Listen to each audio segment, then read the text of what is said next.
Today's topic of discussion is recurrent dislocation of shoulder and the frequently asked question by the patient regarding the same. Hi everyone, I am Dr. Lalit Bafna. I am an arthroscopy and joint replacement surgeon currently working in SCI International Hospital GK1.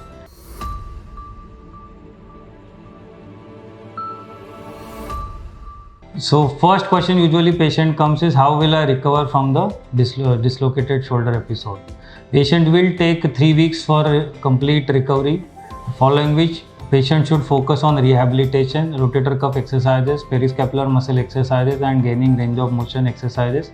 He might take around 3 to 6 weeks for complete recovery, following which he should focus on strengthening for next 6 weeks. So it will take around 3 months time following the first episode of dislocation.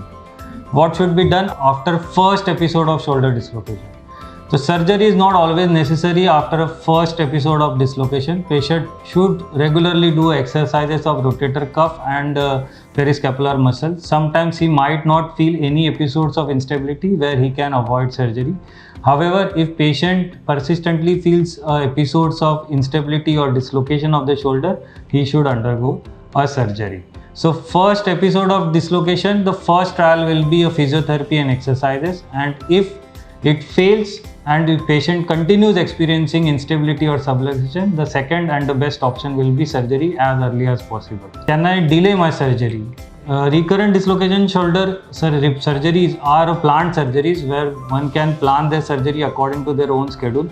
However, they should not delay surgery as long as possible. Reason being, with time, with increasing number of dislocations, the chances of glenoid bone loss or Hill Sachs defect increases. The quality of labrum goes down. The chances of primary repair failure of the primary repair increases, and chances of redislocation increases if we delay our surgery after a long time. Can a labrum lesion heal by its own? The answer is no. Once a shoulder is dislocated and labrum is torn, it will not go back to its original position. Therefore, it will not heal by its own. Patient may continue experiencing the episodes of instability. How can I prevent my shoulder getting dislocated? The first thing, we need to focus on rotator cuff and periscapular muscle exercises. The good muscle strength is the key around shoulder.